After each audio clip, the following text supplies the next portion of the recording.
Selamat pagi buat Pak Hakim juga teman-teman. Kali ini kelompok kami akan membawakan soal network model. Kita akan paparkan hasil riset singkat kami. Kami terdiri atas 3 orang kelompok kami, yaitu Syais, NRP 03, saya Carlo, NRP 027, dan Iman, NRP 041. Kita bergerak pertama ke definisi. Apa itu network model? Jadi network model ini sesungguhnya adalah pengembangan dari sebelumnya adalah hierarki model. Nah, kenapa? Karena di sini itu kita menemukan di hierarki model masalah ketika kita mau bergerak ke dalam hierarki yang lebih kompleks itu menemukan bahwa itu terlalu kompleks. Nah, di sini network model itu mengembangkan dengan memberikan keuntungan dari segi fleksibilitas, di mana di sini memiliki fitur istimewa. Pada skema diperlihatkan sebagai grafik dengan tipe objeknya adalah node. Tipe hubungannya adalah kurva yang tidak terbatas. Dan inilah yang menyebabkan lebih fleksibel sehingga lebih mudah. Nah, kemudian kita bergerak lanjut ke sejarah. Sejarah dari network model ini sendiri. Jadi network model ini ditemukan oleh Charles Bachman tahun 69 ya, dan dikembangkan menjadi spesifikasi standar yang diterbitkan oleh CODESIL, Consortium Conference on Data System Language. Selanjutnya tahun 71 dipublikasikan dan menjadi dasar yang kemudian bisa digunakan untuk implementasi di industri.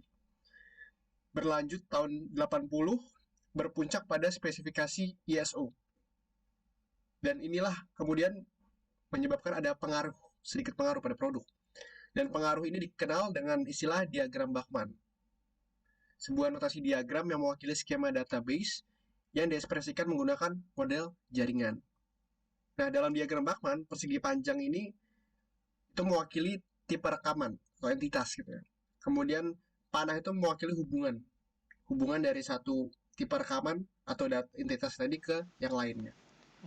Saya Iman akan melanjutkan presentasi itu mengenai advantages and disadvantages, yang mana ini merupakan kelebihan dan kekurangan dalam network model. Yang pertama yaitu simple konsep. Sama seperti model hierarki, network model juga secara konseptual sederhana dan mudah untuk dirancang. Lalu yang kedua ada ability to manage more relationship types. Jadi network model ini memiliki kemampuan untuk mengelola hubungan dari one to one serta many to many. Lalu yang ketiga ada easy access to data. Jadi datanya lebih mudah diakses ya jika dibandingkan dengan model hierarki. Lalu yang keempat ada data integrity. Dalam network model selalu ada koneksi antara segmen induk dan anak karena bergantung pada hubungan induk anak. Lalu yang kelima ada data independence. Independensi data dari network model lebih baik dibandingkan dengan model hierarki. Lalu ada kekurangannya, yaitu yang pertama sistem complexity.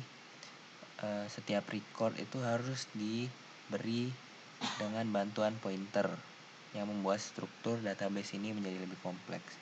Lalu yang kedua ada functional flaws. Karena sejumlah besar pointer itu penting buat penyisipan, pembaruan dan penghapusan menjadi lebih kompleks.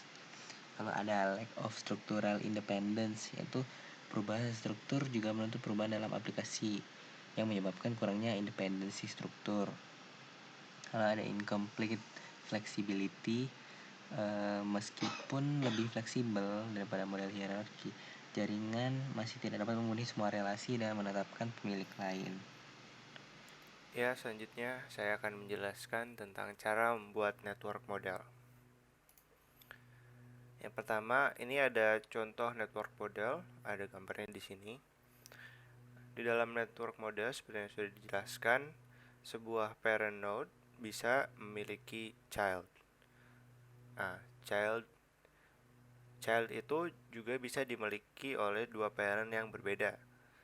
Nah, karena network model ini merupakan ekstensi dari metode hierarki, metode network model atau model dari model network ini sendiri bisa dibilang terlihat seperti graf.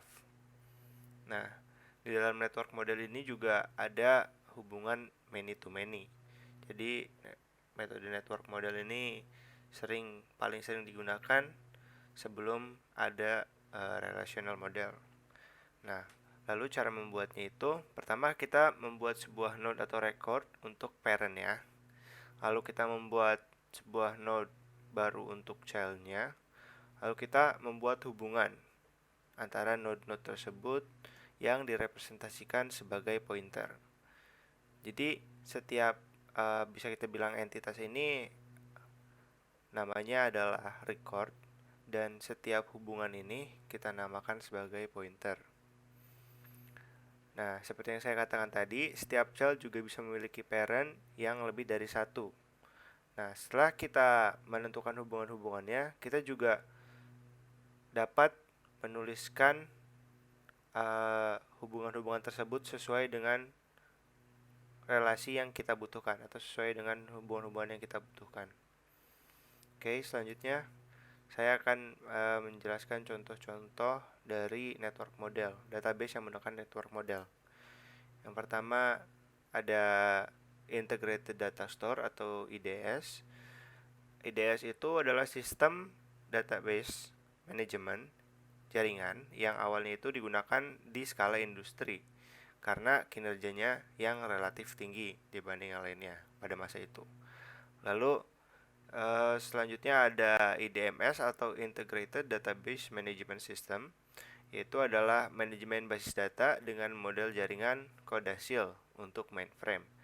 Pertama kali dikembangkan oleh BF Goodrich dan kemudian dipasarkan oleh Cullinan Database System. Lalu selanjutnya ada RDM Embedded. RDM Embedded ini merupakan sistem manajemen database yang tertanam dan dirancang untuk digunakan di dalam aplikasi tertanam, aplikasi dengan sistem tertanam. RDM juga telah dirancang untuk memanfaatkan komputer multi-inti, jaringan, atau manajemen penyimpanan dalam disk atau memori.